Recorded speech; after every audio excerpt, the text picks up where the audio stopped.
We are in the middle of a series on the 7 I am statements of Jesus in the book of John.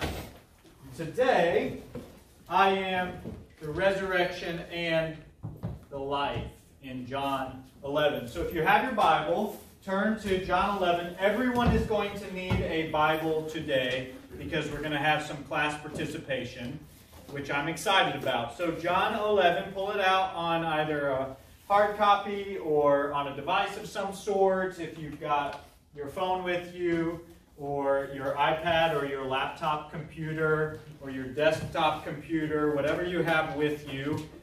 If you don't have a Bible, I think there's some in this armoire here. Is that what you call it? Probably not, just a cabinet. So everyone is going to need a Bible. And this is what we're going to do. We have the story of what? The resurrection. Very good. The resurrection of Lazarus. Yes, the resurrection of Lazarus. So this is a fairly common story, yes? Everyone kind of knows the story of Lazarus. So here is what we're going to do to kind of liven up the story, make it new and fresh in our minds and eyes and hearts. We are going to look at this story together, and you are going to look at the story from the perspective of one of the characters in that story. And you'll have a little group of you that are, you're going to get together and read the story, and then from the perspective of that character, for instance, Mary. From the perspective of Mary, what was she feeling during this time? What was her mindset? How did this event in her life impact her? Does that make sense? So you're kind of going to get together and figure that out.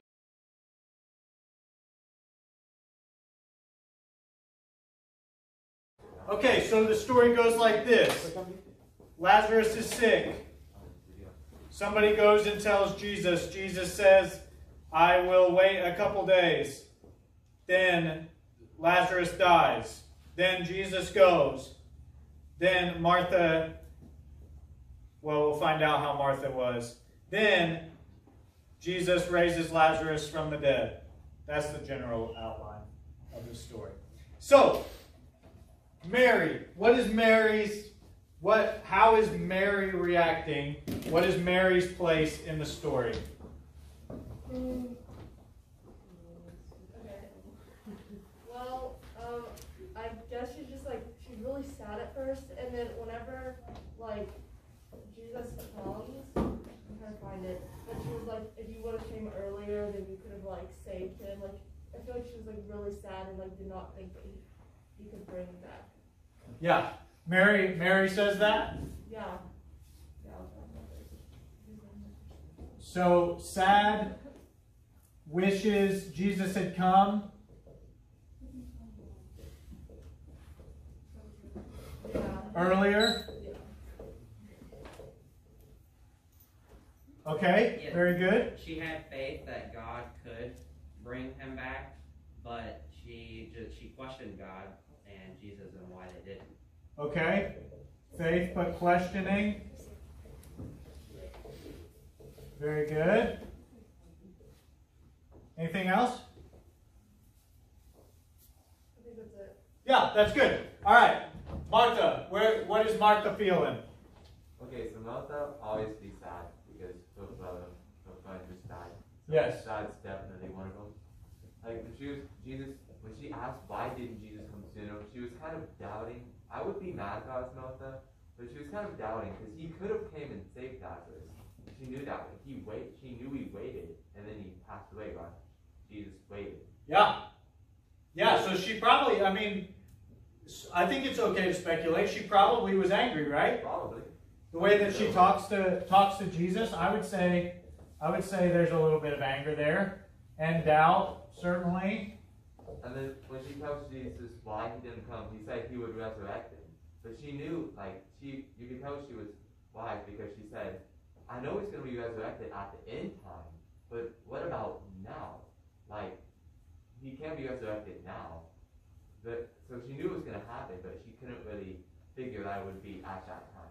Right. So there's faith, right? There's faith that there is a resurrection. So she's clearly been listening to Jesus' teaching and knows that there will be a resurrection, but it's a faith that has limits, right? Okay, very good. Anything else?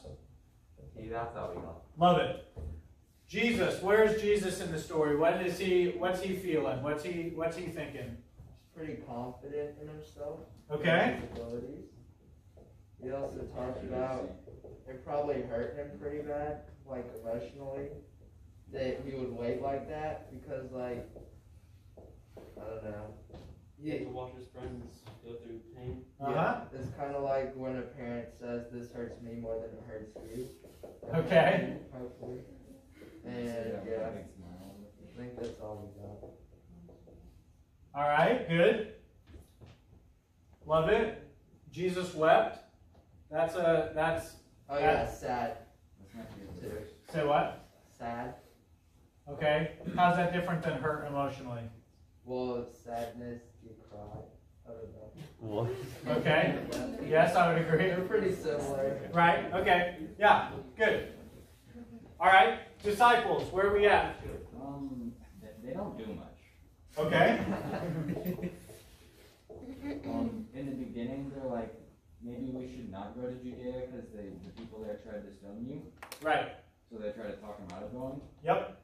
And I think they get mentioned at the end, but they're basically doing I think they get mentioned at the end, but it's not related to anything. Okay. They also didn't really know that what Jesus meant when he said Lazarus was sleeping, but he was sleeping as in he had passed away. Yeah. They just thought that he was naturally sleeping, so they didn't understand the logic of going back until Jesus explained more. Right. They're confused, which is classic. That's classic disciples. Confused about what Jesus is saying. And if they're talking Jesus out of it, clearly there's not a whole lot of faith here that they still have a limited understanding of who Jesus is, right? To some capacity of that. Good. Pharisees. Okay. What do we? So the Pharisees, they see Jesus performing all these miraculous acts, and so they're scared. They're afraid to lose their social status because they're saying if all the people start following them, then the Romans are going to come in and take away the temple and the nation. Yes. Love it. Anything else? That's about it. They don't do a ton either. Perfect. That's good, though. That's good, because this is, again, like with every I am statement beforehand that we've talked about, of where it's kind of things that we've heard about, like I am the bread of life, I am the light of the world, these things that are nice, we've heard them a lot, just like the story of Lazarus. In reality, there's actually significant ramifications. If you remember the bread of life, Jesus says that munch on my flesh, drink my blood, and then a huge crowd leaves Jesus. And then last week, like we talked about with the Good Shepherd, which sounds really nice, in reality, there's lots of division after he says that. So there's this scandalous teaching, and in the same way with Lazarus, which probably makes sense, raising someone from the dead, that the Pharisees, this is a huge deal for them. In fact, this is the moment where the Pharisees start to plot Jesus' death. So this is a large moment in Jesus' life that could have been avoided, the disciples say, right? That this does not have to happen if Jesus follows what the disciples think should happen. So this is good. This kind of gives us a good idea of where they are in the story, of how the different emotions with Mary and Martha, this thought of like, man, if you would just come just a little bit sooner. And again, this idea that there is faith there, like you guys said, they have faith to some extent, but there's this limited understanding of who Jesus is. And I think in our situation, in our life, we can put ourselves very much in Mary and Martha's category, where we have faith in Jesus.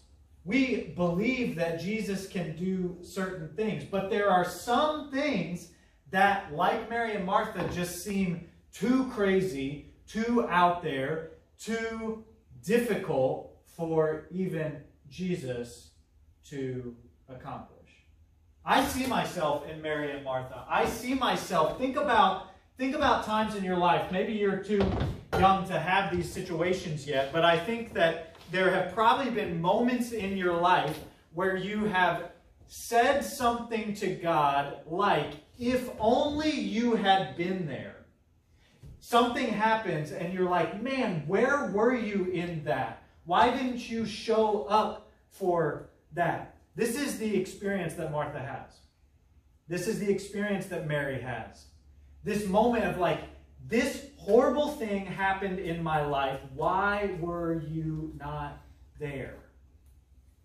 I've seen myself in that situation. I've been angry. I've been sad. I've been doubtful. I've wished that Jesus had shown up. And Jesus says, no, there's something more that I am trying to show you. Didn't I tell you, verse 40, that if you believe, you would see the glory of God? And I love what you guys from Martha's camp pointed out, that Martha believes the resurrection at the last day, but Jesus is saying, no, resurrection, life, is possible right now. And I think if we are looking at this passage, are looking at this story, are looking at this I am statement from Jesus, I think that is the point that we can take away.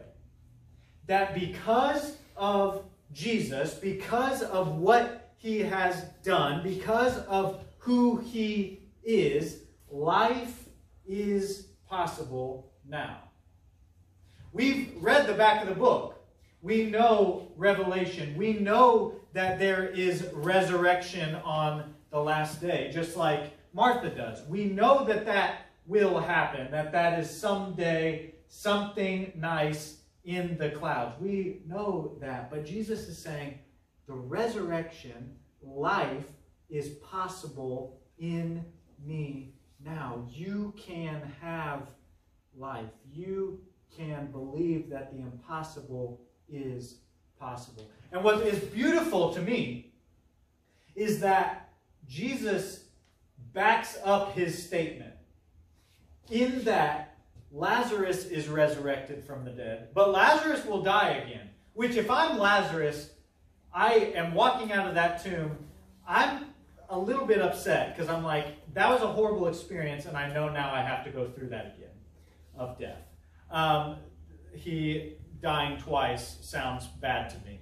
Maybe that wasn't what he was thinking, but if I were Lazarus, that's what I would be thinking. I just had to go through this horrible experience of dying, and now Jesus brings me back to life, which is great, except now I have to go through that whole process again. Does that make sense? Does anybody else think that? Well, maybe he was thinking something like, oh wow, I just went to heaven. It's way cooler than earth. I wish I was still there. Okay, that's a good way to think about it.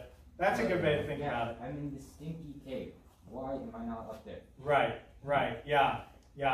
He's thinking, man, I just got to spend 4 days in heaven. Why did I have to come back? That's probably, that's a good way to think about it. Okay, so Jesus is there, and he says that he is the resurrection, and then he raises Lazarus from the dead. But what is so beautiful, and what I think the Pharisees are starting to understand, is that this guy is the real deal.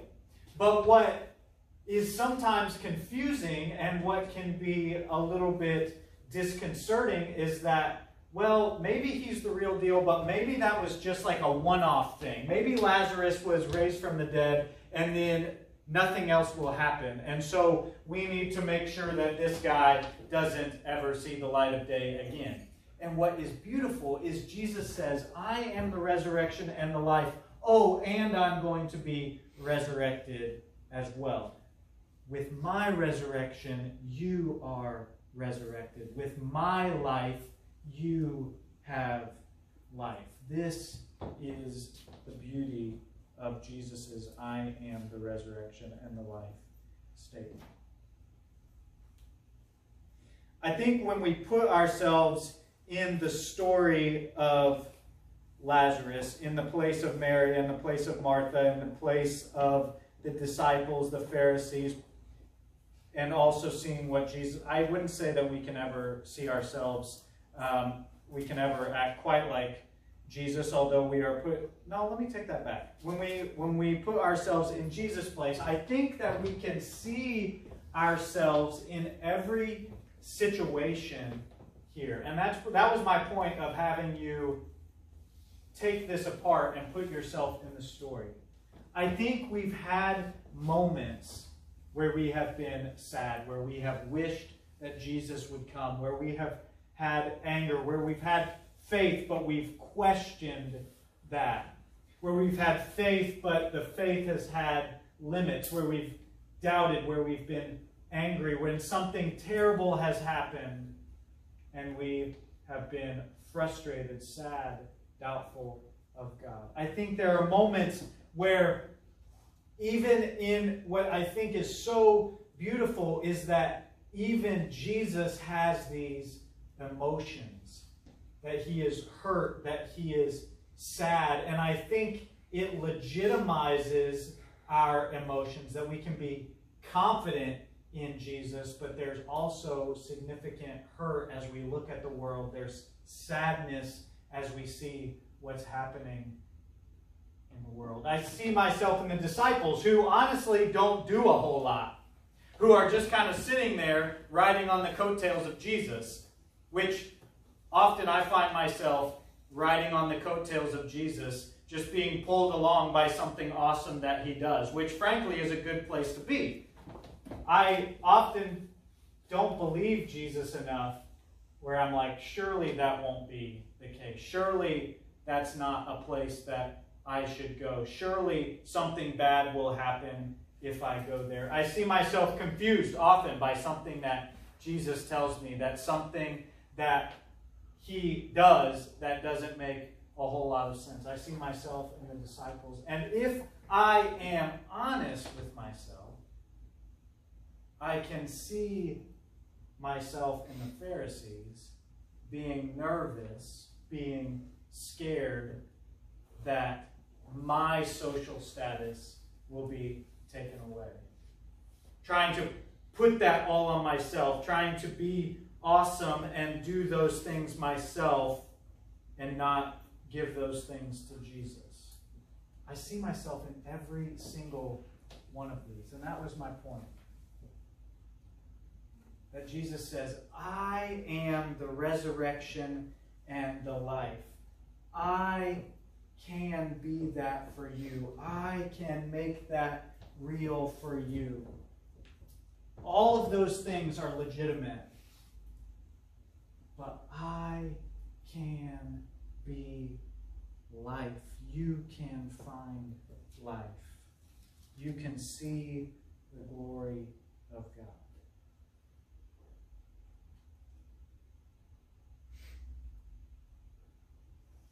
I love what Martha says in verse 27. When Jesus asks, do you believe? She says, yes, Lord, I believe that you are the Christ, the Son of God, who comes into the world.